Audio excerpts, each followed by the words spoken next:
दिल्ली में coaching library में बच्चों की मौत की दुखद घटना ने सभी को झकझोर कर रख दिया। भारी बारिश के बीच राव के आईएएस स्टडी सर्कल में बाढ़ की वजह से बेसमेंट में फंसने के कारण 3 यूपीएससी एस्पिरेंट की जान चली गई, जिसमें कोचिंग सेंटर का मालिक और आरोपी अभिषेक गुप्ता को गिरफ्तार कर लिया गया है। दिल्ली के कोचिंग सेंटर के बेसमेंट के जलभराव में हुए हादसे में 3 छात्रों की मौत हो गई। छात्रों की मौत के बाद परिजनों का रो रो कर बुरा हाल है।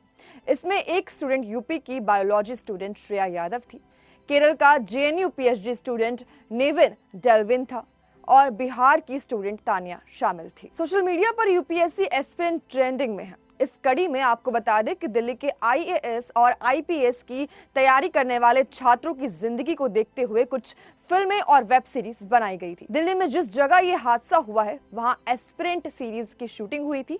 विक्रांत मैसी की ब्लॉकबस्टर फिल्म 12वीं फेल की भी शूटिंग दिल्ली में ही हुई थी। हालांकि इसके पोर्शन मुखर्जी नगर में शूट किए गए थे। इस फिल्म का डंका न सिर्फ इंडिया में बल्कि विदेशों में भी बजा। अगर आपने ये फिल्म या सीरीज देखी है तो आप स्टूडेंट्स और उनके पेरेंट्स का भी दर्द समझ सकते हैं कि किस तरह स्ट्रगल, मेहनत और उम्मीदें लेकर एक छात्र आईएएस का सपना पूरा करने में जी जान लगा देता है। बेसमेंट में पानी भरने के कारण शनिवार की रात जिन 3 विद्यार्थियों की मौत हुई है, उनमें से एक बिहार के औरंगाबाद जिले की रहने वाली 24 साल की तानिया सोनी उर्फ तनु भी थी।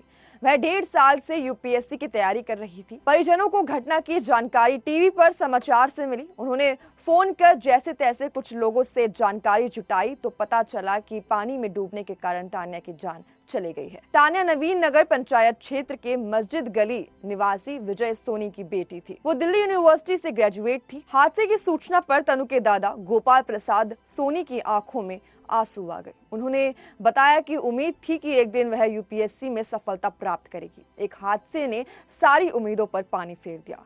मृतक के पिता विजय सोनी तेलंगाना में इंजीनियर हैं और वहीं अपनी पत्नी के साथ रहते थे। केरल के एर्नाकुलम जिले के रहने वाले नेविन अपने माता पिता की इकलौती संतान थे। नेविन फिल्म आलोचक यानी कि फिल्म क्रिटिक थे और जेएनयू में पीएचडी में नामांकन कराया था। राम मनोहर लोहिया अस्पताल के शव गृह में मौजूद प्रसाद ने बताया कि वह नेविन के पिता लेंसनेट के मित्र हैं। एलआईसी से अवकाश प्राप्त लेंसनेट की मानसिक हालत इस खबर को सुनने के बाद और खराब हो गई, इसलिए नेविन के मामा दिल्ली पहुंचे थे। अकबरपुर तहसील क्षेत्र के हासिमपुर बरसावा निवासी राजेंद्र यादव ने बताया कि बेटी श्रेया यादव बचपन से ही ब्रिलियंट थी।